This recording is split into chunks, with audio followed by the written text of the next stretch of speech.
اچھا، بہت سارے ٹیسٹ ایسے ہیں جو ڈاکٹر حضرات عام طور پر لکھتے ہیں، جیسے معدے کی انڈوسکوپی وغیرہ کرانی، تو اس میں ظاہر ایک ٹیوب ہوتی ہے اور ایک کیمرہ جو ہے وہ منہ کے ذریعے اندر جو ہے وہ ڈالا جاتا ہے، تو اس سے روزہ تو نہیں ٹوٹتا ہے، البتہ اگر ٹیوب کو اندر داخل کرنے کے لیے اس پہ کوئی ایسی رطوبت لگائی گئی، کوئی ایسی کوئی سلپری چیز اس کے اوپر لگائی گئی کہ تاکہ وہ فیسیلیٹیٹ ہو جائے اور آرام سے وہ چیز الگ سے پاس ہو جائے، اس صورت میں روزہ باطل ہوتا ہے۔ اور اگر یہ اس کو ٹالا جا سکتا ہے، بھئی ابھی انڈوسکوپی ہم نہیں کرا رہے، کوشش ہم ٹھیک ہے ہم رمضان کے بعد کروا لیں گے، اور کوئی ایسا نقصان نہیں ہے تو اس کو تاخیر کر دی جائے اس میں۔ لیکن اگر واقعی کرانے کی ضرورت پیش آ جائے تو پوچھ لیں کہ وہ کیمرے کو یا جو ٹیوب اندر ڈالیں گے وہ اس پہ کوئی ایسی چیز لگا رہے ہیں لکوڈ ٹائپ کی، یا کوئی سلپری چیز جس سے کے ذریعے وہ اندر حلق سے اندر جائے، تو اس صورت میں پھر روزہ باطل ہوگا اور بعد رمضان اس روزے کی قضا کرنا پڑے گی۔ کفارہ البتہ کوئی نہیں ہے، لیکن قضا اس کی انجام دینا ہوگی۔ اسی طرح سے بہت ساری چیزیں ایسی ہیں کہ جو مثلا بہت سے لوگ پائلز کے یا بواسیر کے یا ہیمورائڈز جس کو کہتے ہیں اس کے مریض ہوتے ہیں،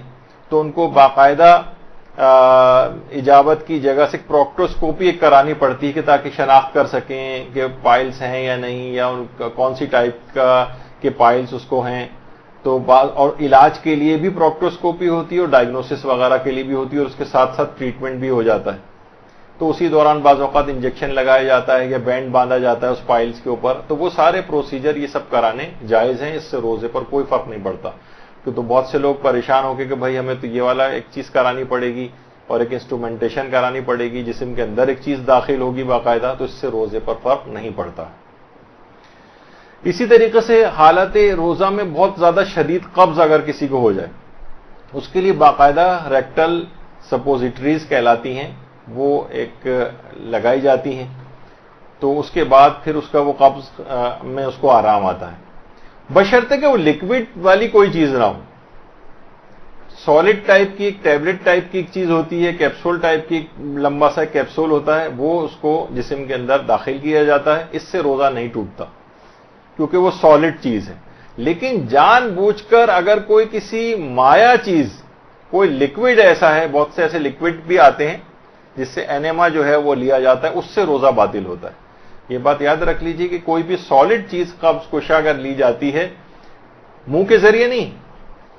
کیونکہ منہ کے ذریعے اگر کوئی بھی دوا آپ کہیں گے کوئی قبض کو دور کرنی کوئی دوا منہ سے اگر کھائی جائے گی، اس سے تو لازمی روزہ باطل ہوگا۔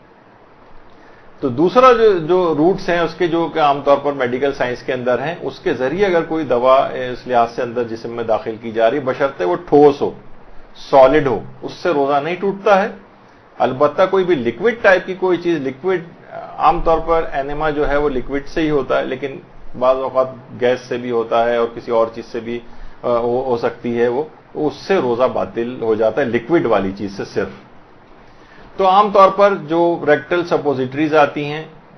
اس انداز کی، اس کو جسم میں لگانے سے روزے کے اوپر کوئی فرق نہیں پڑتا۔